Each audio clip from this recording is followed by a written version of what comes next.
En medio del dolor, la vida continúa. A veces las respuestas no llegan con palabras, sino con la brisa, una mirada o el silencio compartido bajo un árbol. Este es un viaje entre el duelo y la esperanza, entre la pérdida y la transformación.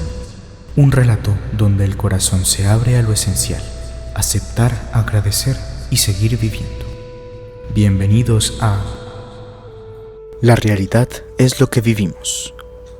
Lo que hacemos en la vida tiene su eco en la eternidad. De la película Gladiador. Como el ermitaño no usaba teléfono cuando murió María, Pedro, su marido, llamó a Omar para comunicárselo y decirle que María había dejado dicho que le dieran sus cenizas, que él sabría qué hacer con ellas. El ermitaño esperó junto a sus amigos, que también habían acabado siendo lo de María, a que sus familiares salieran del tanatorio. Entonces Pedro, visiblemente emocionado y con los ojos enrojecidos del llanto, le entregó la vasija con las cenizas. El ermitaño le propuso que los acompañase, pero él apenas podía balbucear por los fármacos que había ingerido para paliar su dolor. No podría, dijo con voz trémula. El ermitaño lo separó del grupo y le dijo: tu mejor medicina ahora es el sufrimiento. No lo apartes de ti. Si lo haces, volverá cada vez con más fuerza y se enquistará en tu interior. Hay veces que la mejor receta es el dolor. El hombre lo miró con la vista extraviada y se alejó pesadamente. Pasaron los días y, una mañana, Pedro apareció por el mercadillo. Su aspecto era penoso. Su cuidada apariencia había dejado paso a un descuido que lo hacía parecer avejentado. Pareces cansado. Ven, entra, siéntate y descansa, le dijo el ermitaño. Gracias, ¿sabes? Recuerdo vagamente lo que me dijiste cuando viniste a recoger las cenizas de María. Pero no puedo vivir con este dolor. He de tomar algo para paliarlo. El ermitaño lo invitó a sentarse junto a él, mientras Omar se encargaba de atender a los clientes. Amigo Pedro, en tu caso, la mejor medicina es el dolor. Llorar tu pesar hará que se diluya y además te hará más fuerte frente a los reveses de la vida. Pero, ¿cómo afrontar esta tristeza y esta rabia?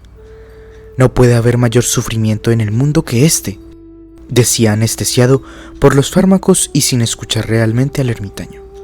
Pero como veo que te gustan las citas de las películas, yo también tengo para ti una de Jack Nicholson, en Mejor Imposible. Mira, yo soy muy inteligente. Si vas a darme esperanzas, tienes que hacerlo mejor que hasta ahora. Si no puedes ser ligeramente interesante, mejor cierra el pico. Yo me estoy ahogando y tú me estás describiendo el agua. ¿Y tu familia? ¿Qué tiene que ver aquí mi familia?, preguntó Pedro con una mirada apagada y desconfiada. Pero recapacitó unos instantes y dijo: mis hijos al principio estaban bien, pero cada vez los veo peor. Si no quieres hacerlo por ti, hazlo por ellos. La depresión que padeces no solo te afecta a ti, sino a los que te rodean. La depresión, al igual que todas las emociones, es contagiosa. Llevas dentro de ti un peligroso virus que vas inoculando a tus seres queridos. Ahora sí, Pedro lo miró. ¿De verdad lo crees? La depresión, el pesimismo, la angustia son emociones tan contagiosas como la gripe. Si no quieres alejar de ti a tus hijos y allegados, aléjate tú de ellas. ¿Cómo puedo hacerlo?, dijo tratando de beber el té que le había preparado el ermitaño. Lo que tú crees que es el problema, en realidad es la solución. Tu rabia y tu tristeza son la vía de escape del sufrimiento. Déjalo salir, ábrele la puerta para que se marche. Hazlo y dentro de 3 días ven a verme. Iremos al parque, tengo algo que enseñarte. El ermitaño trató de hacerle ver a Pedro que no siempre la vida nos muestra su cara más amable, que las cosas no salen siempre como uno quisiera. Pero en cualquier caso, siempre se puede extraer algo positivo de cualquier suceso. Además de que buena parte de los sucesos tiene un aspecto efímero e ilusorio. ¿Ilusorio?, preguntó Pedro con expresión dolida. María ha muerto. ¿Qué hay de positivo, efímero e ilusorio en eso? Es un suceso real. Lo ilusorio son nuestras emociones ante ese momento, evidentemente doloroso y triste. La persistencia o la desaparición del sentimiento que acarreó la desgracia no depende solo del hecho, sino de la actitud con la que lo afrontamos. Pasaron los 3 días, pero Pedro no fue a ver al ermitaño. Una noche, cuando el ermitaño se dirigía a casa de Pedro, lo vio salir del portal de la finca de su casa en la ciudad con una caja. El ermitaño vio cómo abría el contenedor de basura y la tiraba con todo su contenido. Cuando Pedro se alejaba, el ermitaño se acercó y la rescató. Al día siguiente, el ermitaño esperó a Pedro a la salida de su casa. Varias horas después, lo vio salir con paso dubitativo. «¿Cómo estás?», le preguntó el ermitaño, acercándose a él. «Bien, bien», contestó Pedro con una máscara de sonrisa permanente en su cara, sin ni siquiera preguntarle por la casualidad del encuentro. «¿Y tú?». El ermitaño sabía que Pedro era un hombre rico, pero bastante reacio a desprenderse de nada. «Tengo que pedirte un favor». Pedro, perdido en sus pensamientos, volvió en sí. ¿Qué podría querer de él un hombre como el ermitaño? El ermitaño le dijo que necesitaba una importante cantidad de dinero.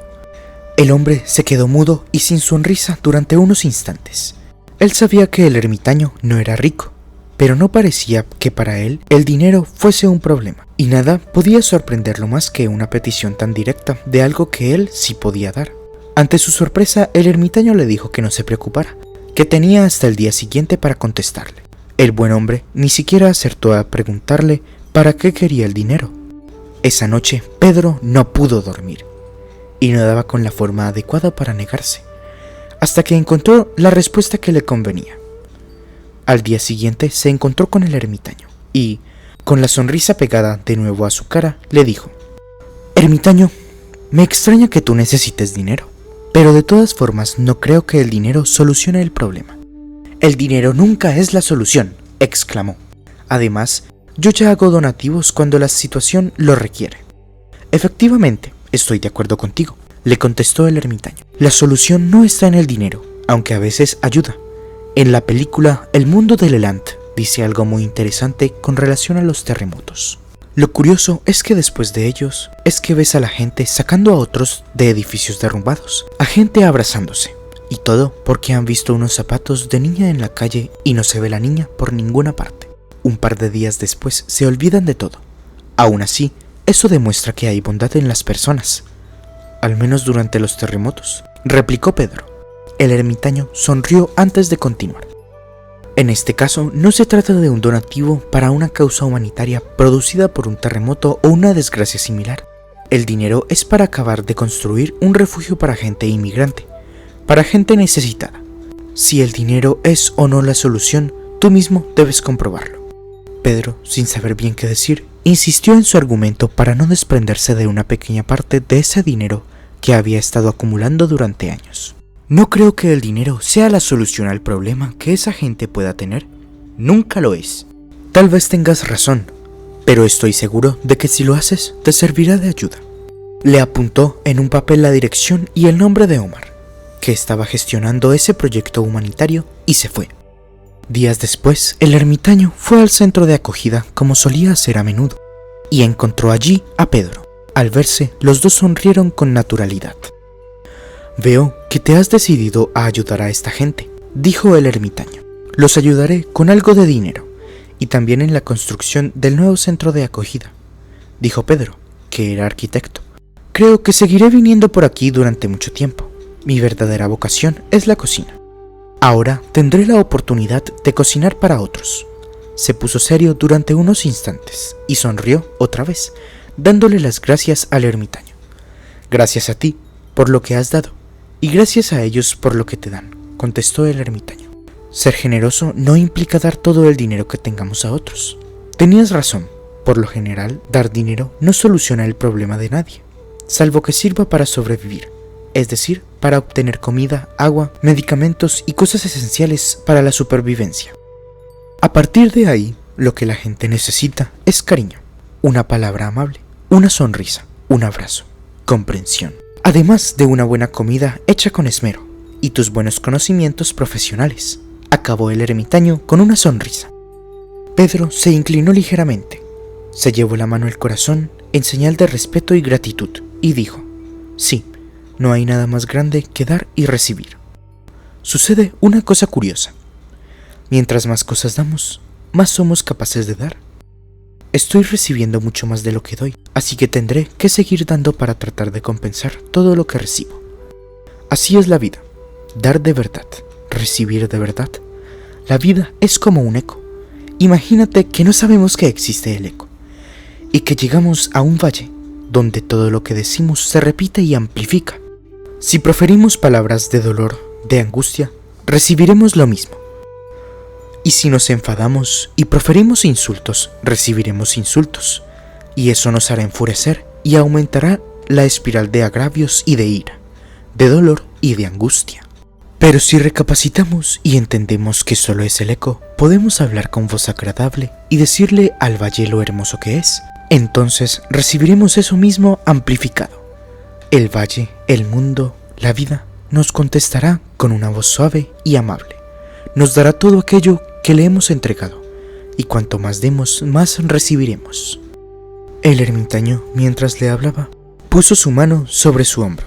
¿Recuerdas el comentario sobre los terremotos en la película de la que te hablé? Piensa que en situaciones extremas, un terremoto o una guerra, las personas pueden llegar a sacrificar sus vidas por otros a quienes ni siquiera conocen. Si pensásemos que todas las circunstancias de la vida son situaciones extremas, seríamos mucho más solidarios, más generosos, más conscientes de que en realidad todas las situaciones son extremas para nosotros. Nos daríamos cuenta de que todo momento es bueno para actuar con desprendimiento. Ahora Pedro sonreía a menudo, sonreía sinceramente, mientras cocinaba y veía al ermitaño sirviendo la comida con cuidado y amabilidad, fregando los platos o barriendo el suelo del centro de acogida. Intenta que te guste aquello que de todas formas tienes que hacer, dijo el ermitaño. Los límites de la realidad no están en lo que sucede, sino en la mente que lo vive. La realidad muestra diferencias según la mirada del que mira. No podemos pretender que todos veamos lo mismo, ni siquiera que otros cambien su modo de ver la realidad. Lo que sí debemos exigirnos es actuar con respeto a nuestra forma de verla. El aspecto de Pedro seguía impregnado de tristeza. Aunque su mirada había recuperado la lucidez, seguía tras un velo de dolor. Se sentía presa de emociones opuestas. En unas ocasiones estaba alegre, casi eufórico. En otras abatido y con una extraña sensación de pesadez. Pero fue entendiendo que los mismos sucesos provocan diferentes respuestas en diferentes personas, incluso en una misma, en distintos momentos, y que los sentidos escogen qué estímulos pasan al cerebro para que los interprete. Entonces comprendió. Nada hay que podamos considerar absolutamente verdadero o falso. Nada en sí mismo doloroso o gozoso. Aquella noche, el ermitaño se retiró antes de lo habitual. Con su libreta de notas bajo el brazo y un lápiz pequeño y gastado entre los dientes, había cosas que descubría una y otra vez, pero que siempre volvían a sorprenderlo. Y entonces sentía que debía anotarlas, para sí mismo, para nadie o para todos. Hay algo común que une a la mayoría de las personas: liberarse del sufrimiento. Hay otra causa común: querer ser felices. Eliminar lo negativo y atraer lo positivo, aunque pocos saben cómo. El problema es que en muchas ocasiones no es fácil entender qué nos beneficia y qué nos perjudica. ¿Cuántas veces actuamos mecánicamente siguiendo el rumbo de las circunstancias que nos marcan? Cuando aparece el sufrimiento, pensamos que es fruto del azar, de las circunstancias, culpa de otros, de haber hecho algo mal. Cuando nos va bien, queremos creer que es por nuestros méritos, por haberlo hecho bien, y sin duda que a veces es así, especialmente cuando ese esfuerzo es consciente y voluntario. Pero los opuestos subsisten. Unos tratan de huir como sea del sufrimiento, otros lo usan como camino de liberación, es decir, el propio sufrimiento, entendido y utilizado de la forma adecuada, libera el sufrimiento. Pero antes de tratar de liberarnos del sufrimiento, debemos saber qué lo causa. Si somos capaces de entender su sentido, el dolor muestra su cara menos terrible y la tristeza de la pérdida deja paso a la alegría y nos permite comprender la variabilidad de los estados existenciales. La mutabilidad de todo lo existente es algo necesario y provechoso. Con la atención puesta en nosotros mismos, vamos viendo lo que hacemos, lo que vivimos. Vamos viviendo el mundo paso a paso, instante a instante. centremos nuestra atención en nosotros mismos y después hagámoslo en los problemas que podamos tener, en las circunstancias que nos parezcan contrarias, en nuestra angustia, en nuestro dolor. Esto nos dará una mayor perspectiva de la realidad que vivimos, y con esa conciencia de nosotros mismos y del mundo, seremos capaces de mirar al abismo, a las dificultades y a los problemas, y seguir adelante con paso firme y seguro. Hay dolores que no se olvidan, pero pueden transformarse. Aceptar no es rendirse, es abrazar lo vivido, con todo lo que fue, y permitir que nos transforme por dentro.